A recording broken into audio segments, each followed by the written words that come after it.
পরকালীন জীবনটা চিন্তা চেতনা নিয়ে সেই অনুযায়ী জীবনযাপন করার মানে হলো খোদা ভীরুতা অর্জন করা, তাকওয়া অর্জন করা, যেটি যে আয়াতে কারিমাটা আপনি তেলাওয়াত করেছেন, ইয়া আইয়ুহাল্লাযীনা আমানুত্তাকুল্লাহা ওয়া কুলু কওলান সাদীদা। যে আল্লাহ রাব্বুল কারীম এখানে বলছেন, হে ঈমানদারেরা, তোমরা আমাকে ভয় করো এবং যা যা বলবে সত্য কথা, বাস্তব যেটা লিগ্যাল রাইট সেটি বলবে। তো এবং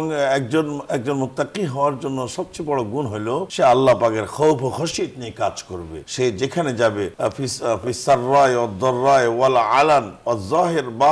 হার জায়গায়, রাতের আধারে এবং সমুদ্র অতল গহরে এবং নির্জনে, লোকালয়ে, একে একে, দিবালোকে, মজলিসে, সর্বক্ষেত্রে, রাত্রে দিনে 24 ঘন্টা প্রত্যেকটা মুহূর্ত সেকেন্ড সে আল্লাহকে যদি সাথে মনে করে, খৌফ, আল্লাহর ভয়, আল্লাহর ভীতি তার অন্তরে জমা থাকে, আমি যে কাজ করছি, আমি যে কথা বলছি, আমি চাকরি করছি, ব্যবসা করছি, বাণিজ্য করছি,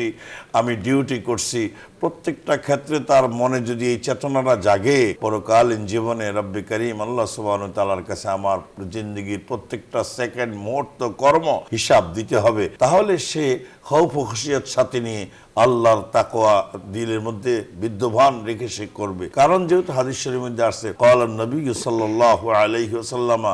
লা তাযালু কদম ইবনে আদম হাত্তা ইউসআল আন খামসিন, আন উমরিহি ফীমা আফনা ওয়া আন শাবাবিহি ফীমা আবলা ওয়া আন মালিহি মিন আইনা ইকতাসাবাহু ওয়া ফীমা আনফাকা ওয়া আন ইলমিহি মাযা আলিমা বিআমিল। এই হাদিসের মধ্যে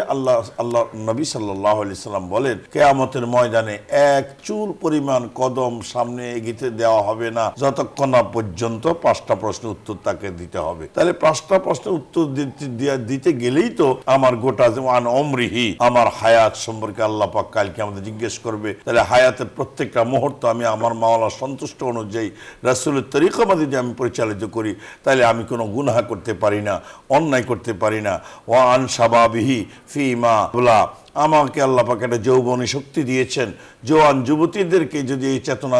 আল্লাহ জিন্দেগি হয়, আমার এই যৌবনকে আমি আল্লাহর নির্দেশিত পথে, রসুলের সুন্নাহর পথে আমি চালাইবো, আল্লাহর নাফরমানির পথে, আল্লাহর অপছন্দনীয় পথে, রসুলের সুন্নাহর খেলাফ পথে আমি চালাইবো না, তাহলে জবাব দিতে পারবে। যদি ওয়ান মালহি, মালদাররা সম্পদশালীদের জন্য কালকে আমাদের 2টা প্রশ্ন, মিন আইনা ইকতাসাবাহু, এই সম্পদের বিশাল অঢাল কোত্থেকে তুমি কামাই করেছিলা, বৈধ পথে না অবৈধ পথে, জায়েজ তরিকা না জায়েজ তরিকা, এবং ওয়া ফীমা আনফাকা, দ্বিতীয় প্রশ্ন মালের ক্ষেত্রে হবে, এই সম্পদ তুমি কোথায় ব্যয় করেছ, আমার পছন্দের পথে না আমার অসন্তুষ্টির পথে, না আল্লাহ এবং রাসূলের সন্তুষ্টির পথে জিজ্ঞাসিত হবে। 5ম নম্বরে তার প্রশ্ন হবে, যতটুকু তুমি ইলম শিখেছিলা মাদ্রাসার একাডেমিক্স পদ্ধতিতে, চাই কওমি হোক, চাই আলী হোক, চাই তাবলীগের মজলিসে বসে হোক, খতিব সাহেবের সামনে বসে হোক, কিতাবাদি মোতালা করে হোক, যেই কোনো ভাবে যা ইলম তুই হাসিল করেছিলে সেই মোতাবেক কতটুকু তুমি আমল করেছো। এই প্রশ্নগুলোর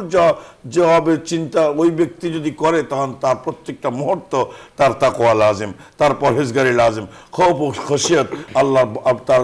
বিদ্যমান থাকতে হবে, তবেই সে মুত্তাকিন হবে, পরহেজগার হবে, জবাবদিহিতামূলক জিন্দেগি তার মধ্যে হবে। সে মনে করবে, আমি এখন বড় চেয়ারম্যান, আমি এমডি, আমি এমপি, আমি মন্ত্রী, আমি রাষ্ট্রপ্রধান, আমি এরকম মোহতামিম, আমি প্রিন্সিপাল, তাহলে আমার চেয়ারে বসে অনৈতিক কোনো কাজ যাতে আমার দ্বারা না হয়।